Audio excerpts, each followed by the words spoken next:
Hello students, আজকে আমি যে টপিকটা স্টার্ট করছি সেটা হচ্ছে পপুলেশন গ্রোথ। তো কখনো একটা পপুলেশন সব সময় যে কনস্ট্যান্ট থাকবে তা নয়। পপুলেশনের মধ্যে কখনো বাড়া বা কমা এই দুটো লক্ষ্য করা যায়।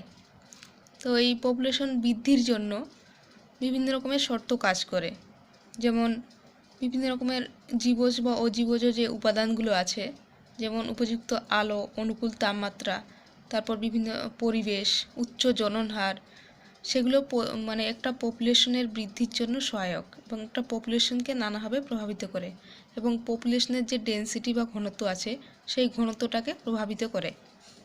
তো পপুলেশন ডেনসিটি বলতে বোঝায় একটা নির্দিষ্ট একক ক্ষেত্রফল বা আয়তনে যে জীবের সংখ্যা, তাকেই বলা হচ্ছে পপুলেশন ডেনসিটি। এবার এই পপুলেশন ডেনসিটি বা এই পপুলেশনের মধ্যে যে জীবের যে ঘনত্বটা আছে সেই ঘনত্বটা বিভিন্ন রকমভাবে প্রভাবিত হয় বা বিভিন্ন রকম ফ্যাক্টর এর জন্য দায়ী। যেমন একটা হচ্ছে নেটালিটি বা জন্মহার, মর্টালিটি বা মৃত্যুহার, ইমিগ্রেশন বা অভিবাসন, আর একটা হচ্ছে এমিগ্রেশন বা প্রবাসন। এটা হচ্ছে ইমিগ্রেশন, এটা হচ্ছে এমিগ্রেশন। তাহলে এই কতগুলো ফ্যাক্টর একটা পপুলেশনের ঘনত্বকে প্রভাবিত করে। যেখানে আমি বলছি ইমিগ্রেশন, তো এটা মনে রাখার জন্য ইন বলবে, আই থেকে ইন, ইন মানে এন্ট্রি। তো যখন কোনো পপুলেশনে, এই পপুলেশনের মধ্যে যে স্পিসিস আছে সেই টাইপের সেম স্পিসিস বাইরের কোনো পরিবেশ থেকে এই পপুলেশনের মধ্যে এন্ট্রি করছে, তখন তাকে বলা হচ্ছে ইমিগ্রেশন বা অভিবাসন। আর এখানে যেটা বলেছি এমিগ্রেশন বা প্রবাসন, ই থেকে ভাববে যে এখানে হচ্ছে এক্সিট। তো এই পপুলেশনের যে স্পিসিস ছিল সেখান থেকে কিছু স্পিসিস বাইরে বেরিয়ে গেছে, যার জন্য আমি বলছি এক্সিট। তো যখন একটা নির্দিষ্ট পপুলেশন থেকে কিছু সময় অন্তর, এই মানে কিছু সময়ের ব্যবধানে সেখান থেকে কিছু প্রাণী বা কিছু স্পিসিস বাইরে বেরিয়ে যাবে, সেই ঘটনাটাকে বলা হচ্ছে এমিগ্রেশন। তাহলে ইমিগ্রেশন আর এমিগ্রেশন এই দুটোর মধ্যে পার্থক্য বোঝা গেল। এবার হচ্ছে নেটালিটি। নেটালিটি হচ্ছে অপত্য উৎপাদনের হার বা সন্তান উৎপাদনের হার। প্রতি একক সময় কতটা করে নিউবর্ন বেবি উৎপন্ন হচ্ছে, তার হারকেই বলা হচ্ছে জন্মহার। আর মোর্টালিটি হচ্ছে মৃত্যুহার, মানে প্রতি একক সময়ে কতটা জীব মৃত্যুবরণ করছে, এটাকেই বলা হচ্ছে মৃত্যুহার। তো ইমিগ্রেশন যেহেতু এখানে এড হচ্ছে, তাই আমি ইমিগ্রেশন দিলে পপুলেশন ডেনসিটি বাড়বে। যেহেতু এখানে পপুলেশনের মধ্যে যা সদস্য আছে প্লাস নতুন করে আরও কিছু সদস্য যুক্ত হচ্ছে, তাই ইমিগ্রেশনের ক্ষেত্রে সবসময় প্লাস হবে, মানে ইমিগ্রেশন পপুলেশন ডেনসিটি বাড়াতে সাহায্য করছে। ঠিক সেরকম নেটালিটি বা জন্মহার, যদি কোনো নতুন কোনো নিউ ইন্ডিভিজুয়াল যদি কোনো পপুলেশনে আসে তাহলে কি পপুলেশনের সদস্যের সংখ্যা বেড়ে যাবে। জন্মহার যদি বেড়ে যায় তাহলে পপুলেশনের সদস্যের সংখ্যা বেড়ে যাবে, যার জন্য এটা হচ্ছে প্লাস। আর মর্টালিটি মানে মৃত্যুহার, পপুলেশনে যদি কোনো সদস্য মারা যায় তাহলে পপুলেশনের সদস্যের সংখ্যা কমে যাবে, তার জন্য এটা হচ্ছে মাইনাস। আর এমিগ্রেশন, এখানে আবার পপুলেশন থেকে কিছু জীব বাইরে বেরিয়ে যাচ্ছে, তার জন্য এখানে হচ্ছে মাইনাস। এগুলো বিভিন্ন রকমভাবে পপুলেশন ডেনসিটিকে সাহায্য করে, কমা বা বাড়াতে সাহায্য করে। তাহলে ইমিগ্রেশন আর নেটালিটি হচ্ছে পপুলেশন ডেনসিটি বৃদ্ধির সহায়ক, আর মোর্টালিটি আর ইমিগ্রেশন হচ্ছে পপুলেশন ডেনসিটি কমানোর জন্য সহায়ক। তাহলে ইমিগ্রেশন বা অভিবাসন হচ্ছে the number of individual of the same species. তাহলে কিছু জীব, কিছু সংখ্যক জীব, একই মানে প্রজাতির কিছু সংখ্যক জীব that have come into the habitat from elsewhere. তাহলে এটা একটা পপুলেশন, একটা বাসস্থানের মধ্যে একটা পপুলেশন আছে যেটাকে আমরা বলছি হ্যাবিটেট। তাহলে কিছু মানে কিছু সংখ্যক জীব, যে সেম স্পিসিস একই প্রজাতিভুক্ত কিছু সংখ্যক জীব কাম ইনটু দ্য হ্যাবিটেট, এই হ্যাবিটেট বা এই কাম ইনটু দ্য হ্যাবিটেট বা কাম ইনটু দ্য পপুলেশনে চলে আসছে। কোথা থেকে? ফ্রম এলসওয়্যার, যে কোনো একটা জায়গা থেকে। During the time period under consideration, মানে একটা নির্দিষ্ট সময়ের ব্যবধানে বা একটা নির্দিষ্ট সময় অনুযায়ী যদি বিবেচনা করি তাহলে সেই সময়ের ব্যবধানে একটা কিছু সংখ্যক মানে একই প্রজাতির জীব অন্য একটা জায়গা থেকে একটা বাসস্থানে বা একটা পপুলেশনের মধ্যে প্রবেশ করছে, তাদেরকে বলা হচ্ছে অভিবাসন।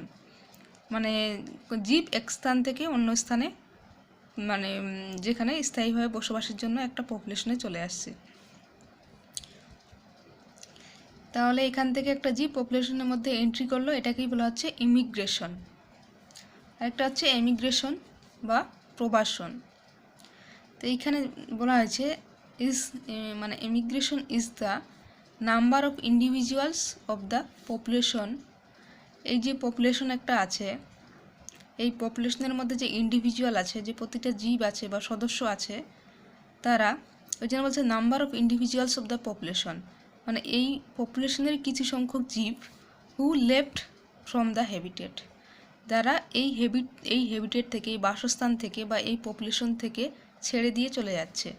অ্যান্ড গান everywhere during the period of time under consideration. তাহলে কিছু সংখ্যক ইন্ডিভিজুয়াল, এই পপুলেশনেরই কিছু সংখ্যক জীব এখান থেকে ছেড়ে দিয়ে তারা অন্য কোথাও চলে যাচ্ছে, মানে কিছু একটা সময়ের ব্যবধানে। মানে একটা সময়ের মানে ব্যবধানে যদি বিবেচনা করি, মানে এখানে পপুলেশনটা আগে থেকে ছিল, কিছু সময় অন্তর এখান থেকে কিছু মানে প্রাণী বেরিয়ে গিয়ে অন্য কোথাও চলে যাচ্ছে, এই ঘটনাটাকে বলা হচ্ছে এমিগ্রেশন বা প্রবাসন। এবার আমরা আসছি নেটালিটি বা বার্থ রেট বা জন্মহার। তো জন্মহার কাকে বলে, মানে কোনো জীব কতটা সন্তান উৎপাদন করতে পারে বা জীবের অপত্য সৃষ্টির হারকেই বলা হচ্ছে জন্মহার। এই জন্মহারটা দুরকমভাবে হতে পারে, একটা হচ্ছে সর্বাধিক হতে পারে, আর একটা হচ্ছে বাস্তুবিদ্যাসম্মত। সর্বাধিক জন্মহার যেটা আছে সেইখানে বলা হয়েছে যে ম্যাক্সিমাম নেটালিটি ওর ফেকান্ডিটি রেট। তোমাদের বইয়ে ফেকান্ডিটি রেটটা আবার আলাদা করে বলা আছে, কিন্তু দুটোই সেম জিনিস। তাহলে production of new individuals under ideal condition.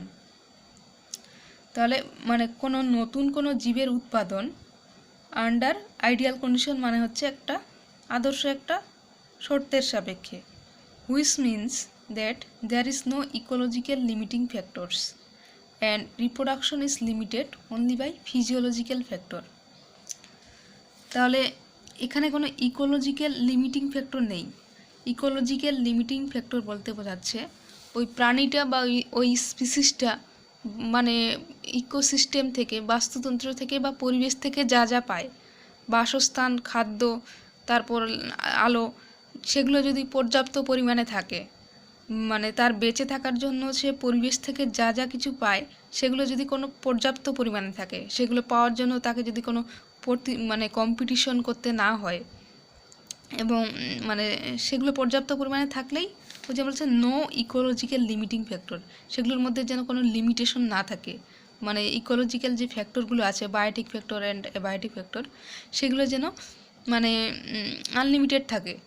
তাহলে and reproduction is limited only by physiological factor, মানে তার বাইরে থেকে যেই যে জিনিসগুলো পাবে সেই জিনিসগুলো তার বৃদ্ধির জন্য যেগুলো দায়ী, তার পরিবেশ থেকে যেগুলো পাচ্ছে সেগুলো যেন পর্যাপ্ত পরিমাণে পায়।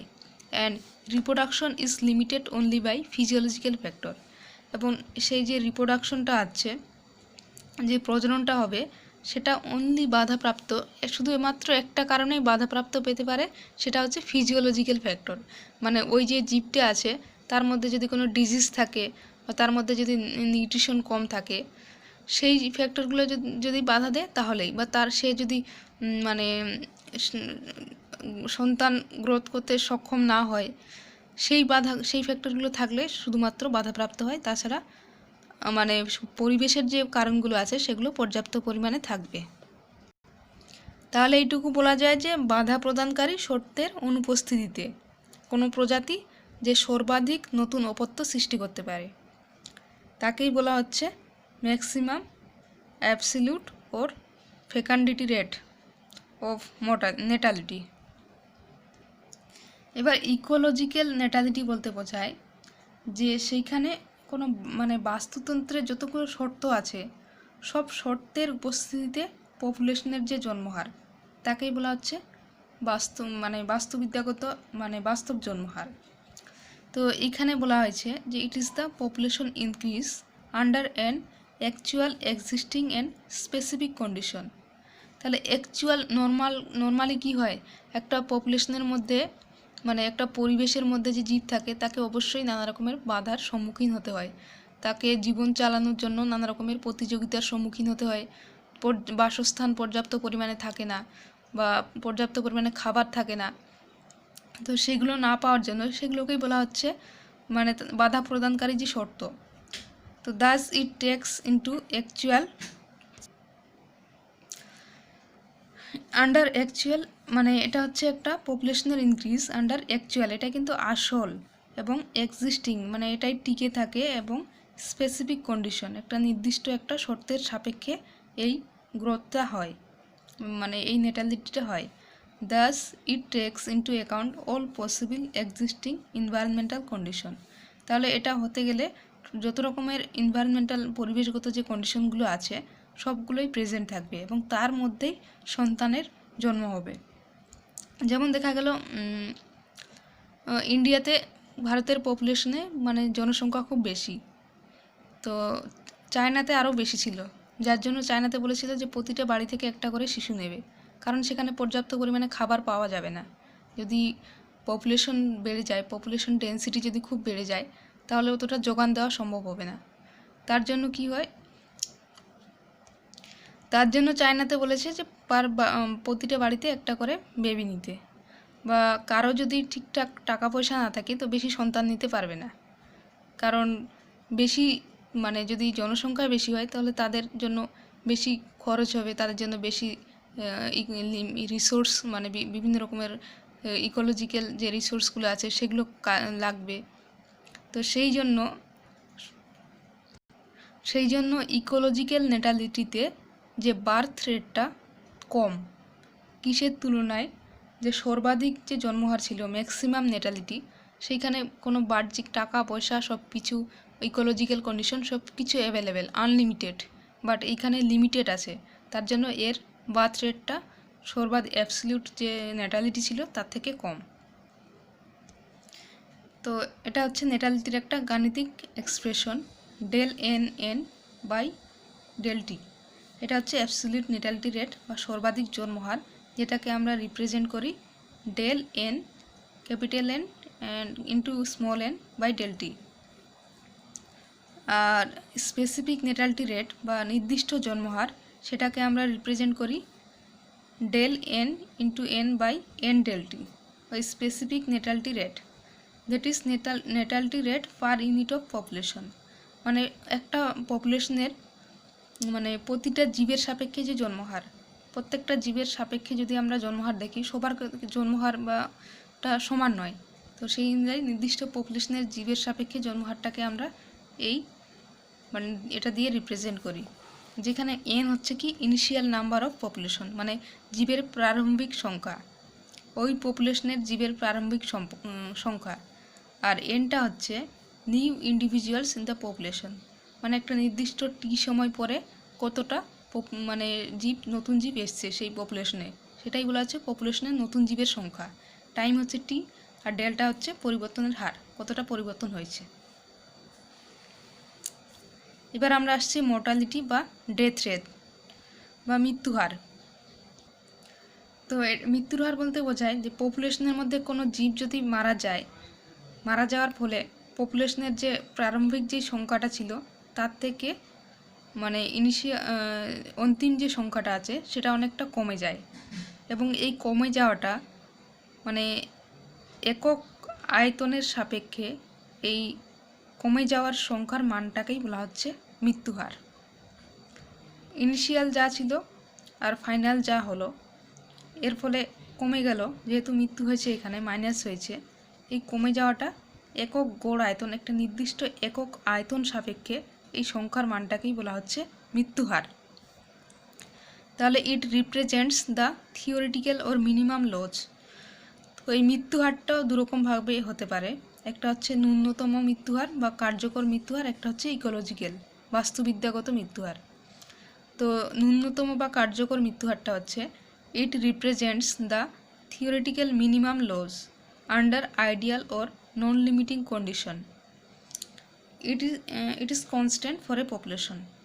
তাহলে এটা একটা থিওরিটিক্যাল মানে মিনিমাম একটা লস। যেমন নর্মালি যেটা হয়, একটা মানুষের 60 বছর বয়স হয়ে গেলে তারপর মানুষ মারা যায়, এটাকে বলা যায় মিনিমাম লস। মানে এখানে কোনো মহামারীর আকারে কোনো মৃত্যুবরণ করেনি যে একসঙ্গে 1 লাখ বা 1 কোটি মারা গেছে, ওই জন্য বলা হচ্ছে মিনিমাম লস। তো under ideal and non limiting condition, তো নর্মালি যে কন্ডিশন আছে এখানে বলেছে under ideal and non limiting condition. Ideal মানে একটা আদর্শ এবং অনুকূল পরিবেশে যে মৃত্যুবরণ করছে সেটাকে বলা হচ্ছে নন লিমিটিং কন্ডিশন। মানে এখানে কোনো শর্তের কোনো শর্ত দেওয়া নেই, চাপিয়ে দেওয়া নেই যে এই শর্তের জন্য মারা যাচ্ছে। নর্মালি যে লোক মারা যায় অনুকূল পরিবেশে বয়স হয়ে গেলে, সেই মৃত্যুটাকে বলা হচ্ছে ন্যূনতম বা কার্যকর মৃত্যুহার, এবং ইট is constant for a population. তাহলে এখানে যে এটা একটা পপুলেশনের ক্ষেত্রে নির্দিষ্ট। এখানে একটা যদি মানুষের পপুলেশন হয়, তো মানুষের পপুলেশনের মধ্যে ম্যাক্সিমাম মানুষ 50 থেকে 60 বছরের মধ্যে মারা যাবে। তো তাহলে আমি বলতে পারি যে মানুষের মৃত্যুর একটা বয়স হচ্ছে, সেটা হচ্ছে 50 থেকে 60 বছর, এবং তার আগেও হয়, কম বয়সেও 2-4 জন মারা যায়, সেটা খুব কম নাম্বারের। তাহলে আমি বলতে পারি পপুলেশনের আয়ু হচ্ছে 50 থেকে 60 বছর, প্রতিটা লোকের আয়ু, এটা একটা কনস্ট্যান্ট নাম্বার। আবার অন্য একটা পপুলেশনের ক্ষেত্রে দেখি, সেখানে 12 থেকে 13 বছরে মারা যায়।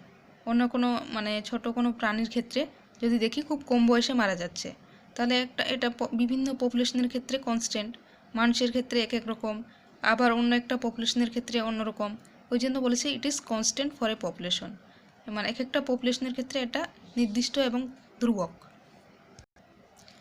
এরপর আমরা আসছি ইকোলজিক্যাল ওর রিয়েলাইজড মর্টিলিটি। ইকোলজিক্যাল মানে হচ্ছে বাস্তুবিদ্যাগত যেই মৃত্যু হারটা হচ্ছে, সেটাকে বলা হচ্ছে ইকোলজিক্যাল মর্টিলিটি বা বাস্তব মৃত্যুহার। তো it is the actual loss of individual under given environmental condition. তাহলে প্রতিটা ইন্ডিভিজুয়াল মানে প্রতিটা জীবের লস, সেই লসটা কিসের জন্য হয়? Under given environmental condition. সেইখানে যে পরিবেশগত যে শর্তগুলো আছে, সেই শর্তের জন্য কিছু ইন্ডিভিজুয়াল লস হয়ে যায়, এটা কিন্তু actual loss. Ecological mortality is not constant for a population, এটা পপুলেশনের জন্য কনস্ট্যান্ট নয় বা ধ্রুবক নয়, and varies with the population and environmental condition, এবং এটা বিভিন্ন রকমের পপুলেশনের ভ্যারি করে এবং প্রকৃতিগত কারণে বিভিন্ন রকম ভ্যারি করে, লাইক প্রিডেশন, শিকারজীবিতা, disease and other ecological hazards. তাহলে এইখানে যে মারা যাচ্ছে সেটা বিভিন্ন পপুলেশনের ক্ষেত্রে বিভিন্ন রকম। কেমনভাবে হতে পারে? যেমন করোনা ভাইরাস সবাইকে দেখা গেল ইউরোপিয়ান কান্ট্রিগুলোতে বেশি এফেক্টেড, বেশি মৃত্যুর হারটা খুব বেশি, কিন্তু আমাদের এখানে তুলনামূলক কম। তো আবার অন্য কোনো প্রাণীতে এফেক্ট করছে না, তো ওই জন্য এটা ভেরি করে বিভিন্ন পপুলেশনের ক্ষেত্রে। এবং এই এনভায়রনমেন্টাল কন্ডিশনটা লাইক প্রিডেশন, কিছু কিছু শিকারকে খেয়ে নেয়, ফলে শিকারের যে পপুলেশনটা সেটা অনেকটা কমে যায়। বা ডিজিজ, বিভিন্ন রকমের ডিজিজের ফলে যে মৃত্যুর সংখ্যাটা বিশাল হেরফের করে। কোনো কোনো ডিজিজের ক্ষেত্রে দেখা যায়, মহামারীর ক্ষেত্রে মৃত্যুর সংখ্যাটা কোটি পেরিয়ে গেছে। আবার কিছু কিছু ক্ষেত্রে দেখা যাচ্ছে মৃত্যুর সংখ্যাটা হাজারের মধ্যে আছে। এবং আদার্স ইকোলজিক্যাল হ্যাজার্ডস, যেগুলো আরও বাস্তুবিদ্যাগত যে আরও বিপর্যয়গুলো আছে, যেমন ক্ষতি, যেমন খরা, বন্যা, সুনামি, ঝড় বৃষ্টি, এগুলোর কারণেও কখনো অনেক সময় অনেক স্পিসিস বা অনেক জীব মারা যায়। সেটাকে বলা হচ্ছে পরিবেশের শর্তের ফলে পপুলেশনের যে মৃত্যুহার, তাকেই বলা হচ্ছে বাস্তুবিদ্যাগত মৃত্যুহার।